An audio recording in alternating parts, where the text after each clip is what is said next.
I danced for 60 seconds at a corporate party, and my intern used that video to steal my promotion.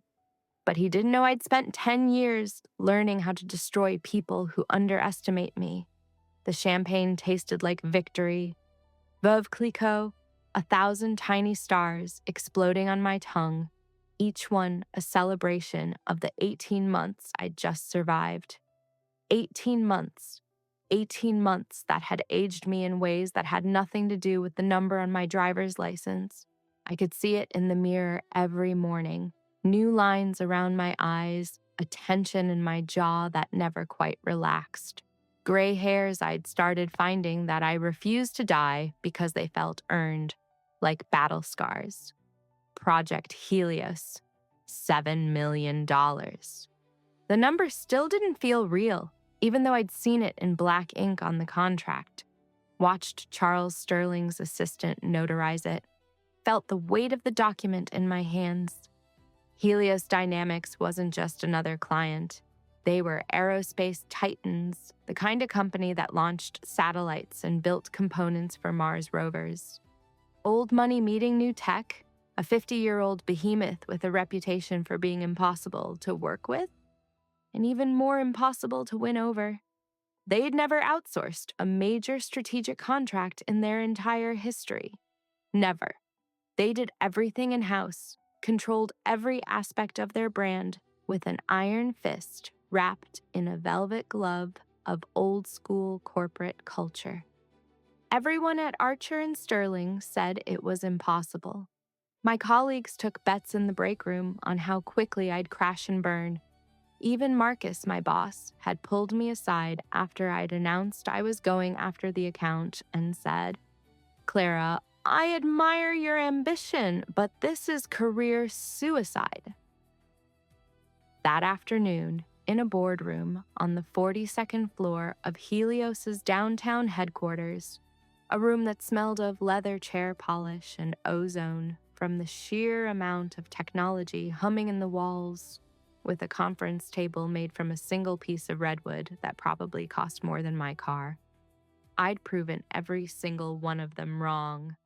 Charles Sterling himself, a man who looked like he'd walked out of a 1950s corporate painting, all silver hair and Brooks Brothers suit and calculating eyes that missed nothing, had leaned back in his chair after my presentation and said, "Ms. Wells, in 50 years of running this company, I've never seen anyone understand our culture, our mission, and our market position with such precision. You've done in 18 months what agencies with 100 times your resources couldn't do in 5 years." The Archer and Sterling Annual Awards Gala usually felt like a root canal. Necessary, painful, something to endure with gritted teeth and a forced smile. 3 hours of rubber chicken, watered-down drinks, and watching people you couldn't stand win awards for work that was mediocre at best. But tonight, bathed in the golden glow of my success, walking into the ballroom at the Four Seasons with my head high and my confidence restored, it felt different. It felt like my party. Like I'd finally earned my place at the table instead of having to fight for every inch of recognition. The ballroom was decorated in Archer and Sterling's corporate colors. Deep blue and silver, elegant but cold. The kind of aesthetic that screamed serious business without any warmth. Crystal chandeliers hung from the ceiling, casting prismatic light across the crowd of executives and senior partners, all dressed in their formal best. The air smelled of expensive perfume and aftershave, of the particular cologne of ambition and success. I'd worn my favorite dress, midnight blue silk, that I'd splurged on 2 years ago for an occasion exactly like this. It fit perfectly, made me feel powerful, like armor disguised as elegance. My heels were Christian Louboutin, a gift to myself after my first major account win 5 years ago. Beautiful, agonizing symbols of corporate conformity that made my feet scream but made my legs look amazing. when Marcus Thorne, my boss, mentor, and sometimes adversary, a man whose ambition was so sharp and polished, you could see your own reflection in it, whose office was decorated with awards and photos of him shaking hands with Fortune 500 CEOs, called my name for Account Win of the Year. The applause wasn't the polite corporate clapping I was used to.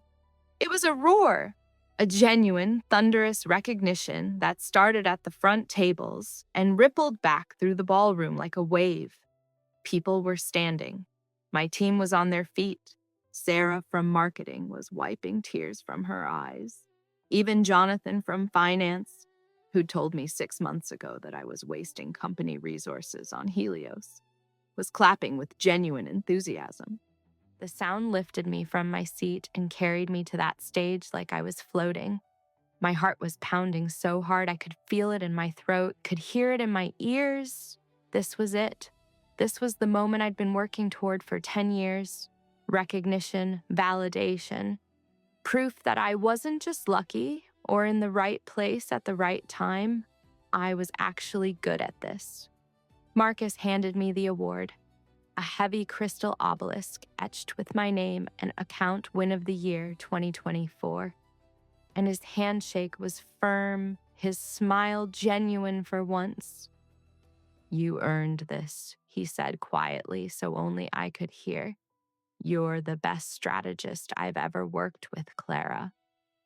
My speech was breathless, heartfelt, the words catching in my throat as I looked out at the sea of faces below me. I thanked my team, thanked the support staff who'd worked late nights to prepare presentations, thanked Marcus for believing in me even when he thought I was crazy. I talked about the journey, the setbacks, the moments when I wanted to quit but didn't because I believed in the work we were doing. What I didn't say, what I couldn't say in a room full of corporate executives, was that this win had saved me. 6 months ago, I'd been on the verge of burning out completely. The pressure, the endless hours, the sacrifices I'd made in my personal life, relationships that had fallen apart because I was always working, friendships that had withered because I never had time, a family that I called maybe once a month. It had all been pushing me toward a breakdown. This win justified it all, made it worth it, proved that the sacrifices weren't in vain. The path to senior director, the position I'd been strategically working toward for 3 years, the promotion that would mean a 6-figure salary bump, my own team, real decision-making power instead of being Marcus's right hand, was no longer a path. It was a superhighway, and I was in the driver's seat with the accelerator pressed to the floor. As the evening wound down, the band easing into forgettable jazz, something seized me. A surge of pure ecstasy, a primal need to give physical form to the triumph thrumming in my veins. My eyes fell on a small side stage near the ballroom's exit, bathed in moody purple light, an island of quiet in a sea of networking, a perfect, private stage for a one-woman celebration. On impulse, insane and absolutely necessary, I slipped away from a boring conversation about market trends. I kicked off my Christian Louboutin heels, those beautiful, agonizing symbols of corporate conformity, and the cool carpet felt like heaven against my aching feet. I stepped into that purple light.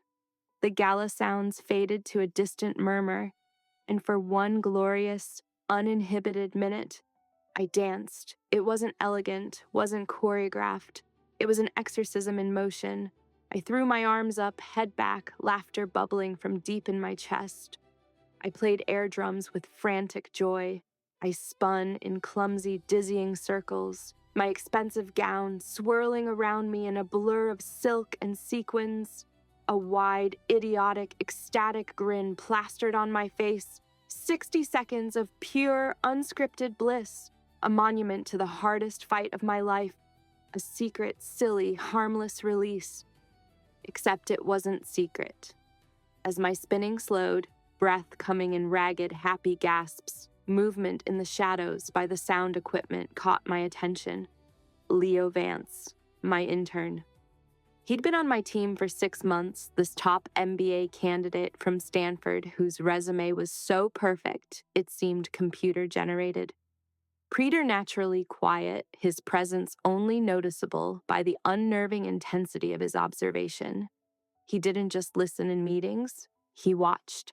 Eyes constantly scanning, calculating shifting allegiances and subtle power dynamics. A student not of business, but of leverage.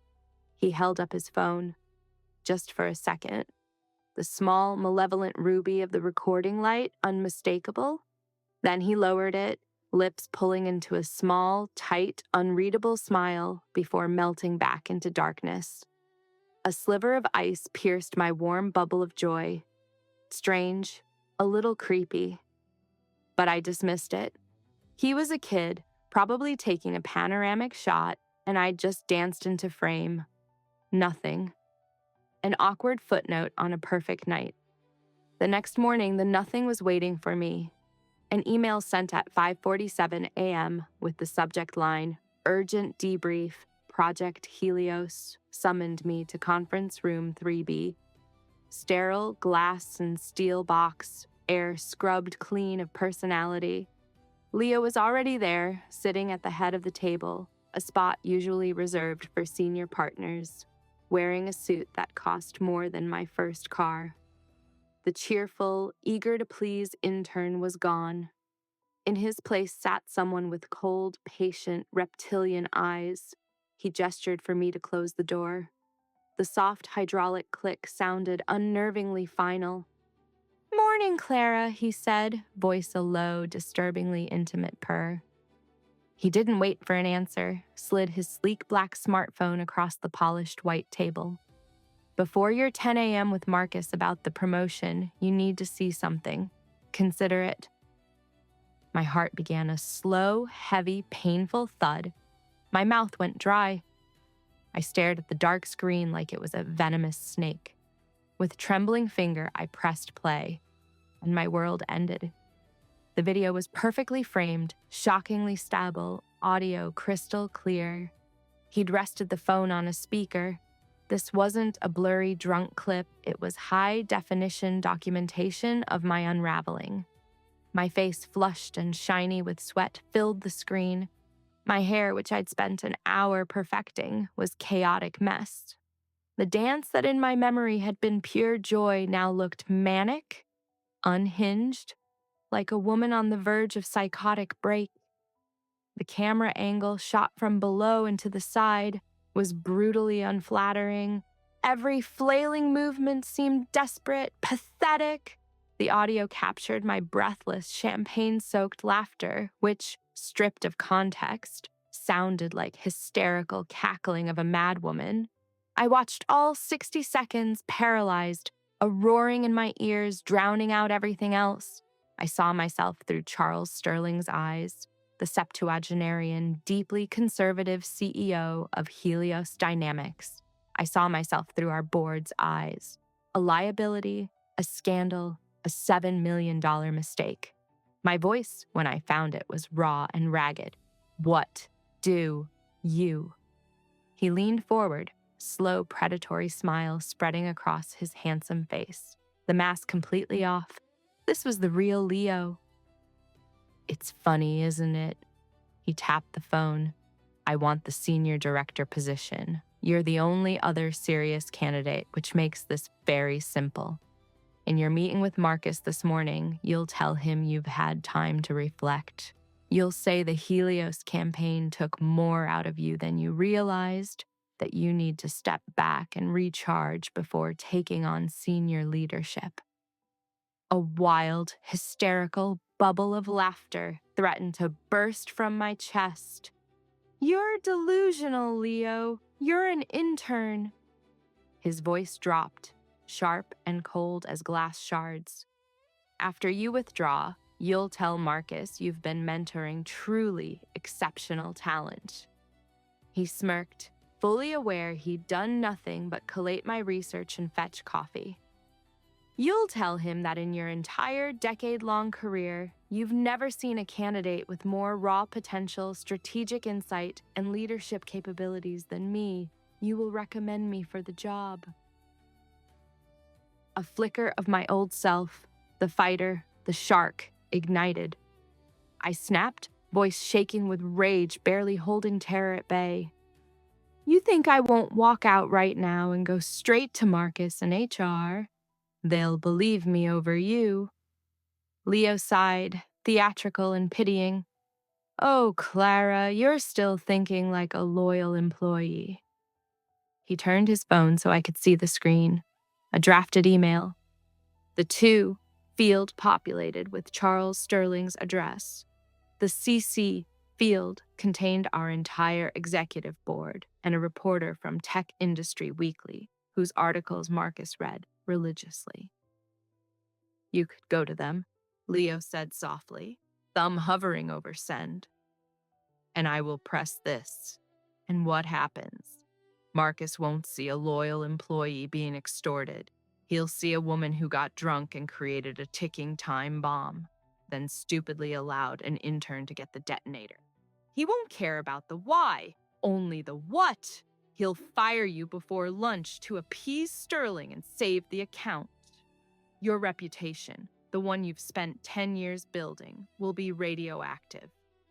I'll be the brave, concerned junior employee who tried to handle a delicate situation internally.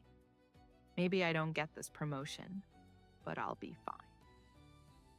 Every word was a perfectly aimed blow, knocking air from my lungs, shattering my defenses. He thought of everything, analyzed every angle, every possible outcome, constructed a flawless, inescapable trap. He knew my greatest strength, fierce, protective loyalty to my work, was also my greatest weakness. He knew I'd sooner set myself on fire than watch Project Helios burn. He had me completely. The fight drained out, leaving a cold, hollow void. The bitter, metallic taste of surrender flooded my mouth.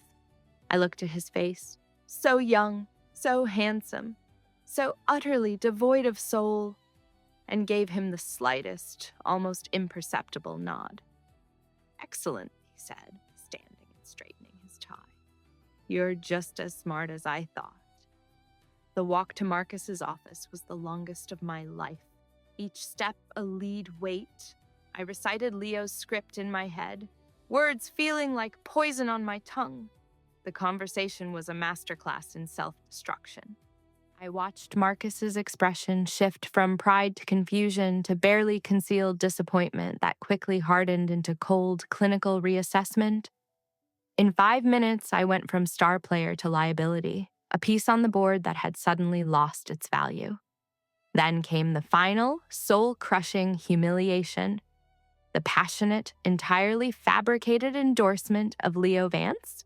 I praised his non-existent insight, lauded his fictional strategic brilliance, painted a picture of business prodigy so compelling that Marcus saw the undeniable appeal of a new senior director whose salary would be half of what he'd planned to pay me. All right, Clara, he said, already turning to his computer screen, dismissing me. I trust your judgment. My life became a surreal, waking nightmare, a meticulously constructed prison where I was both inmate and unwilling architect. Marcus, in what he probably considered brilliant management, made my mentorship of Leo official.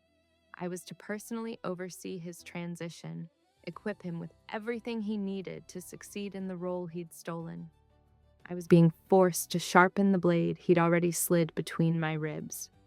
Our daily interactions were exquisite psychological torture. He'd stroll into my office, the charming, deferential protege for everyone to see, and close the door. The smile would drop, eyes turning to cold, hard stones. The Helios client has questions about Q3 budget projections, he'd say, voice a low command. They're calling me in an hour. And I'd walk him through complex financial models I'd built, explaining every nuance, every contingency, so he could present my work as his own. He was a hollow man, a beautifully tailored suit with nothing inside, and I was forced to be his brain, his voice, his ghostwriter.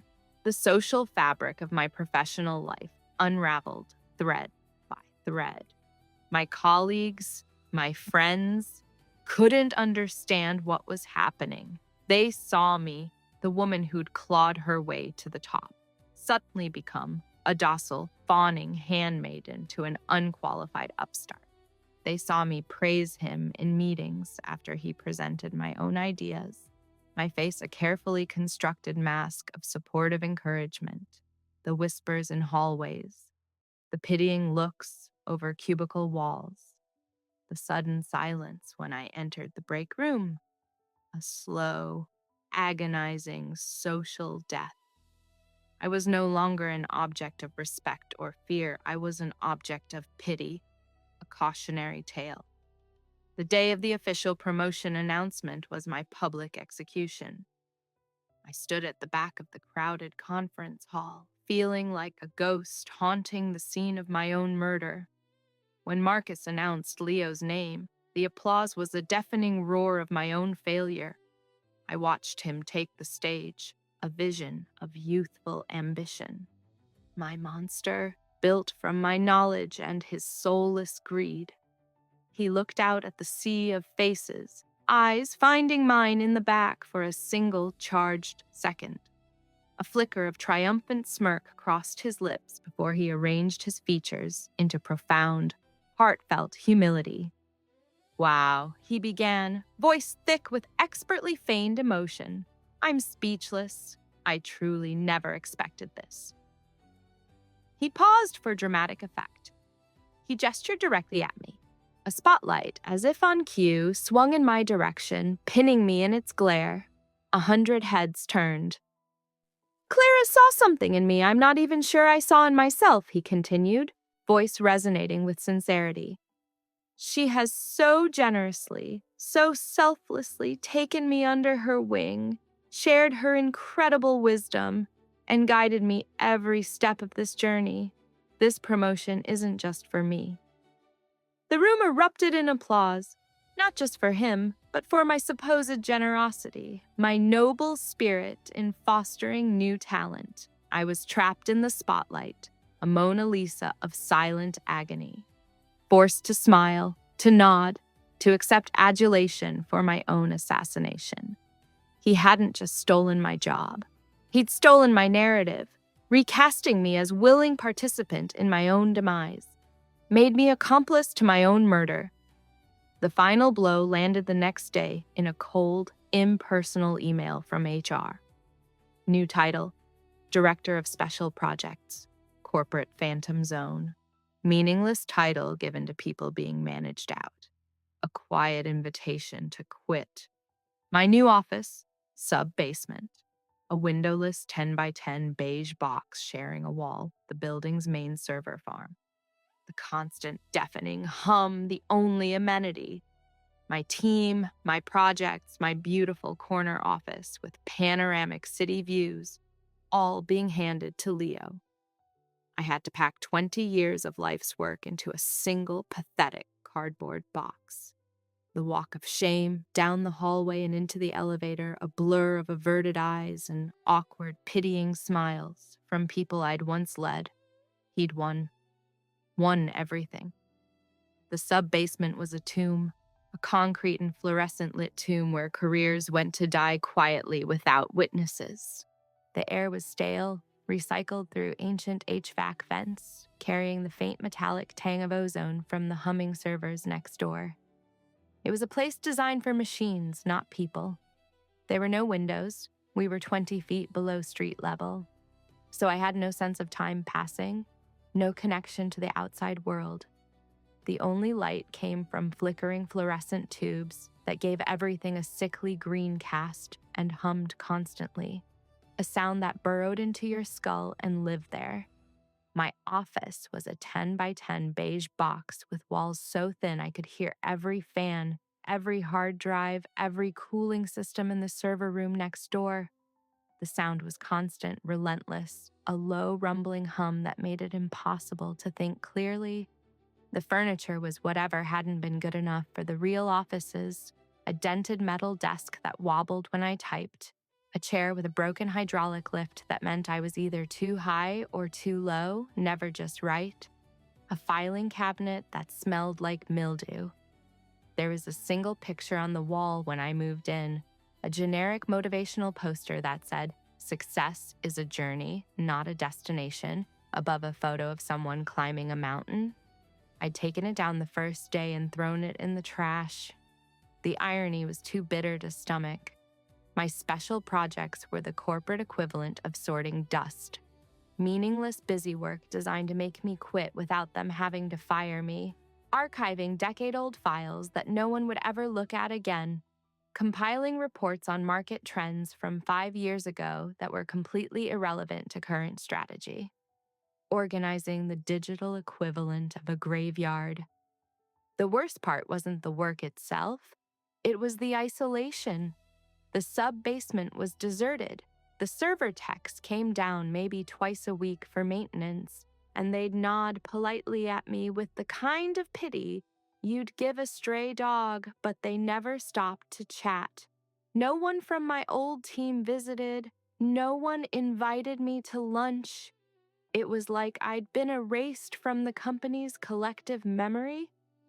I was a ghost, haunting the foundations of the company I'd helped build, my contributions buried as deeply as I was. For months, 3 months and 12 days, not that I was counting obsessively or anything, I existed in a fog of despair so thick I could barely see through it.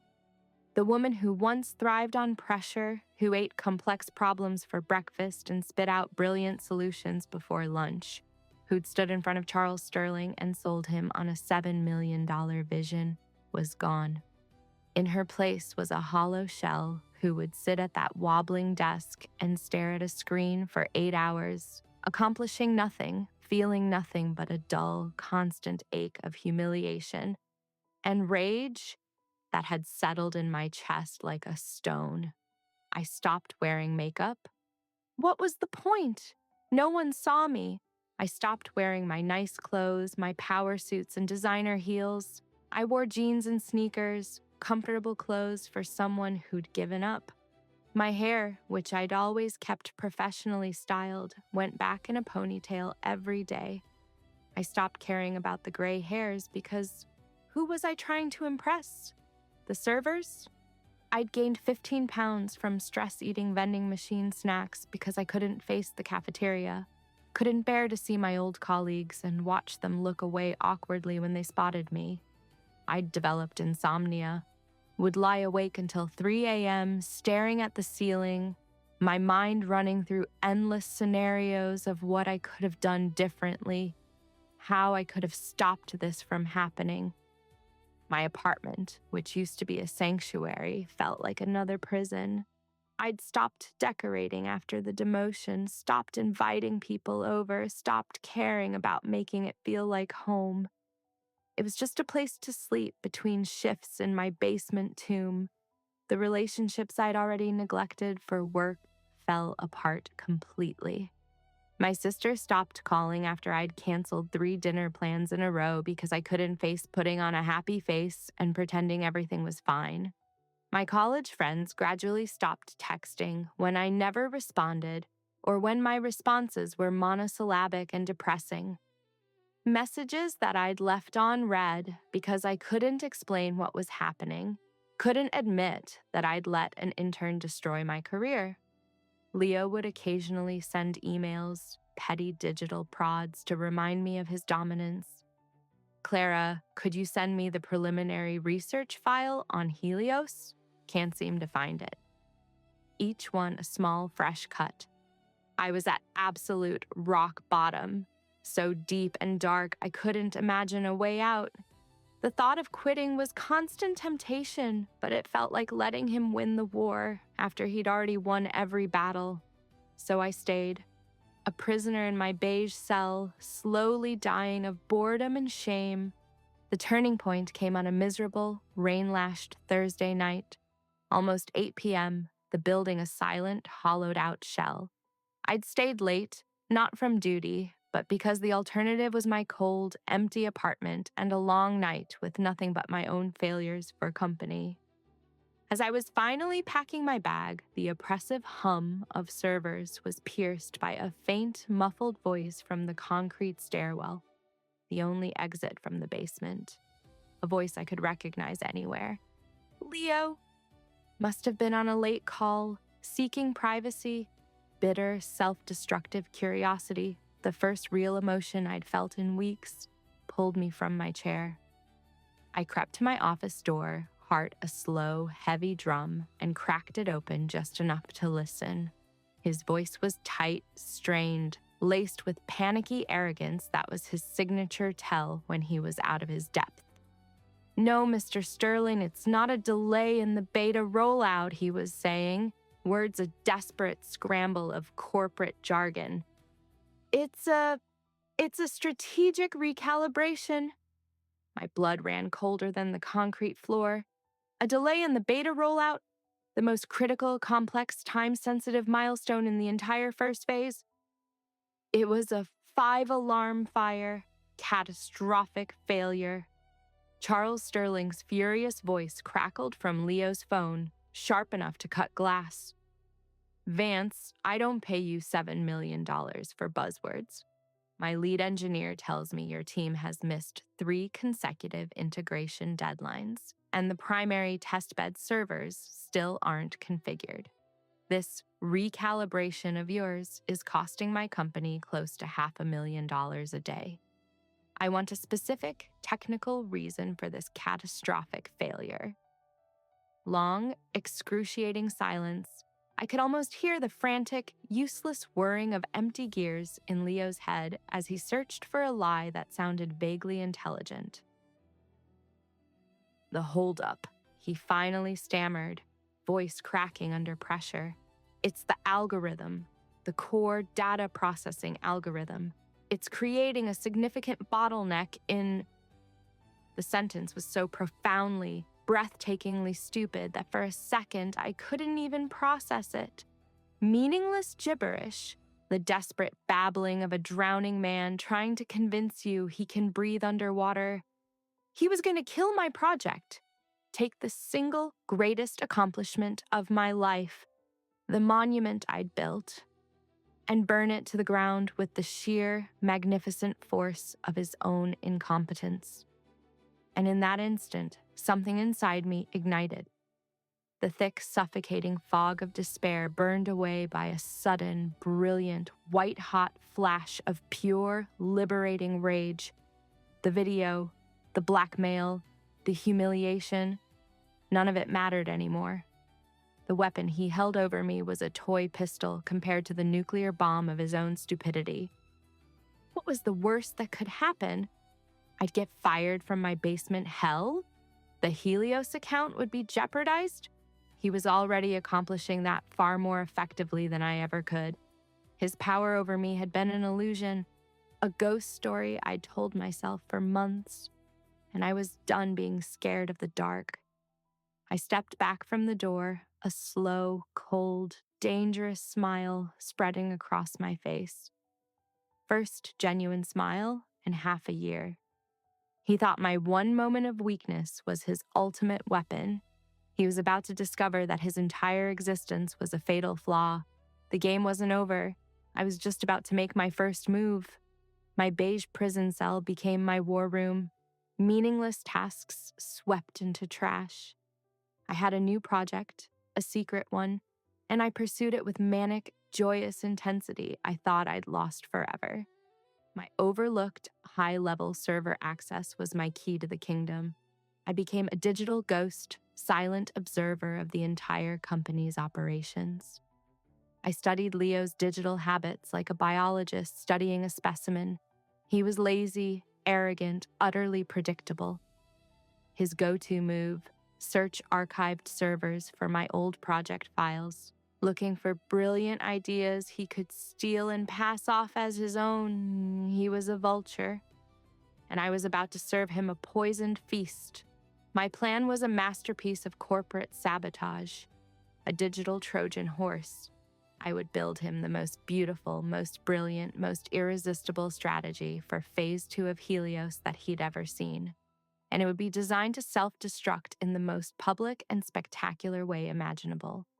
For 2 weeks, I worked with feverish energy that felt like resurrection.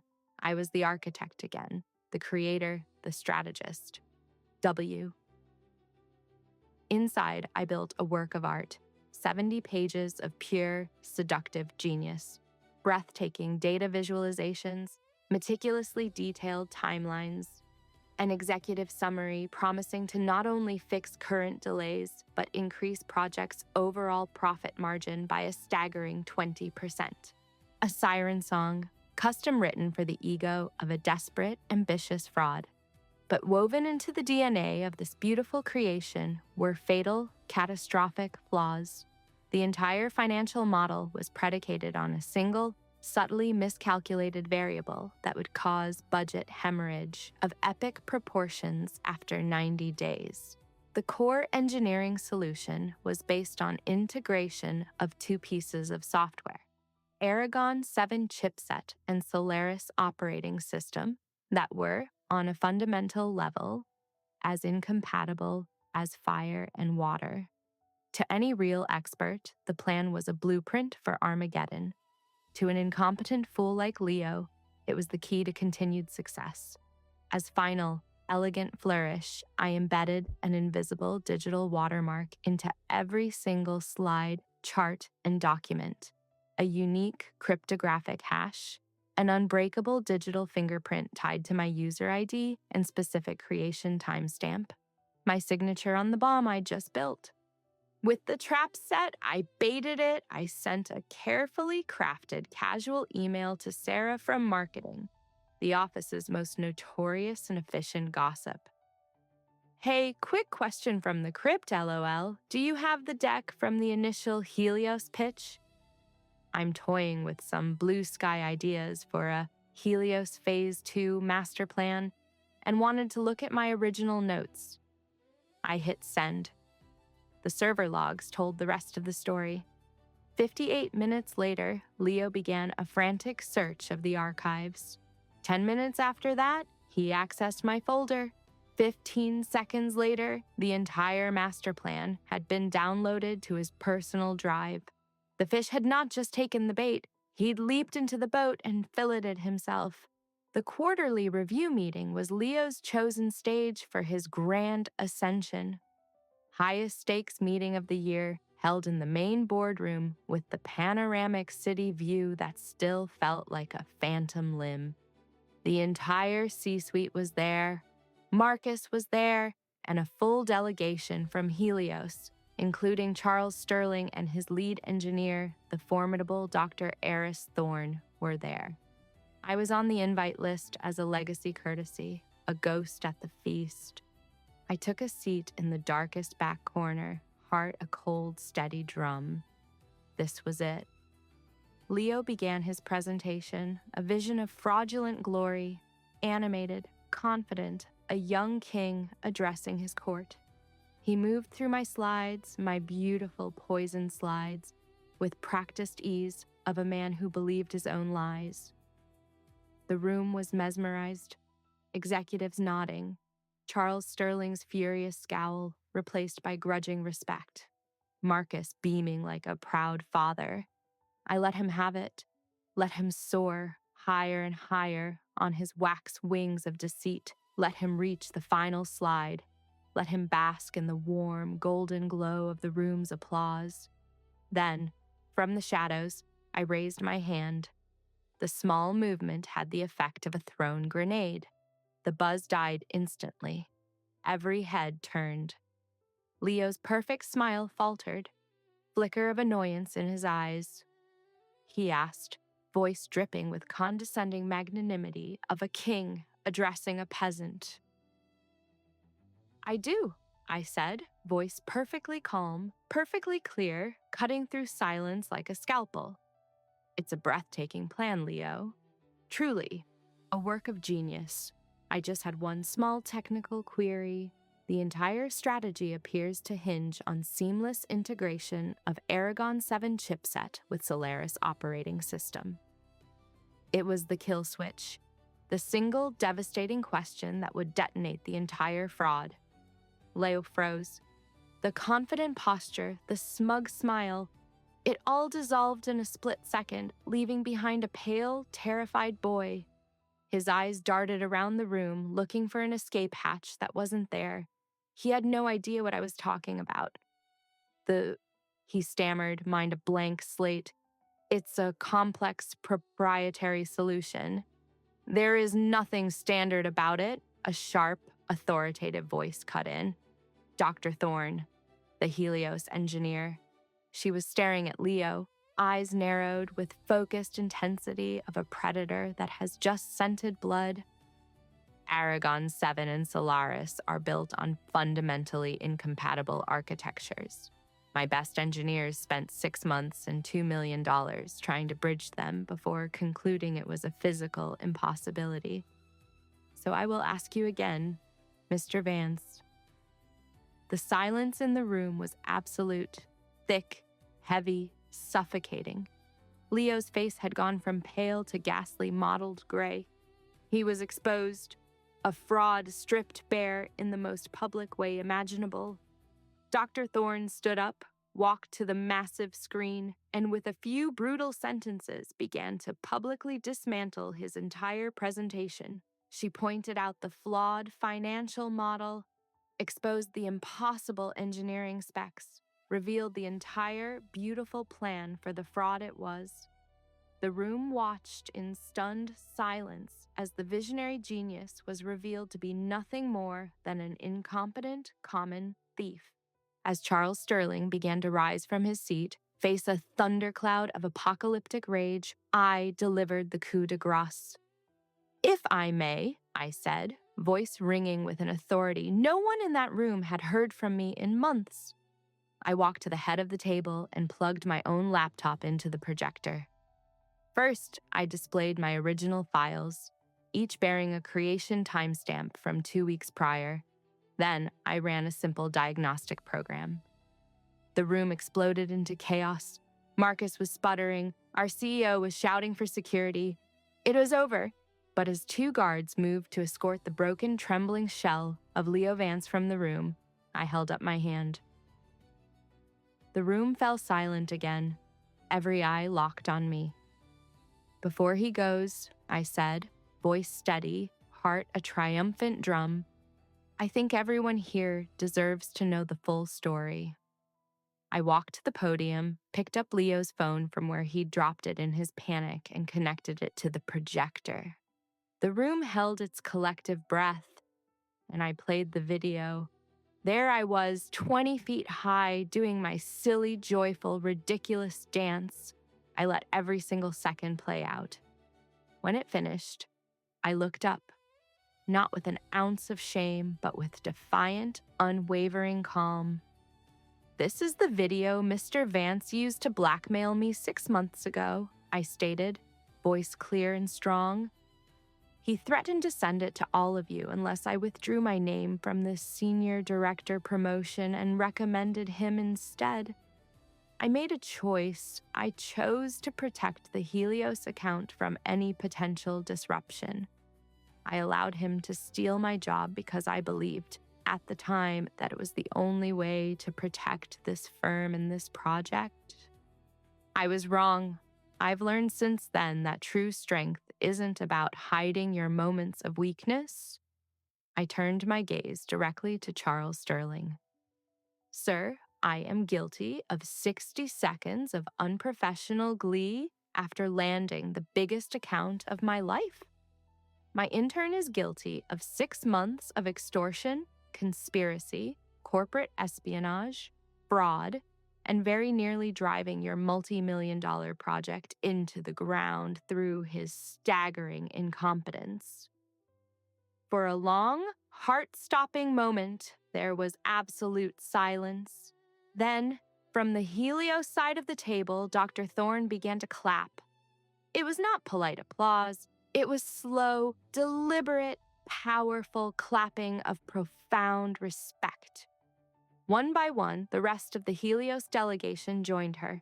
The next morning, Marcus was fired. His catastrophic failure of leadership and judgment was a price the board wasn't willing to pay. I was summoned to the CEO's office, the one on the top floor with the view that could break your heart. He didn't offer me my old job back. He didn't offer me the senior director position. He offered me Marcus's job, vice president, head of client strategy. "You're a brilliant strategist, Clara," he said, voice laced with newfound respect. I always knew that. But what I learned yesterday is that you're also a stone-cold killer. More importantly, you have a spine of tungsten steel. You took the weapon of your own humiliation and you didn't just defend yourself with it, you turned it into a declaration of your own strength and integrity. I had walked into that boardroom a ghost, a forgotten relic relegated to the darkness of the basement. I walked out its new queen. I had been blackmailed with a 60-second video of my own joy, and in the end, I had used it to win a victory far greater than the job I'd lost. Sometimes the best revenge isn't just taking back what was stolen. It's building an entirely new kingdom from the ashes of your own public humiliation and proving that the people who underestimate you have made the biggest mistake of their lives.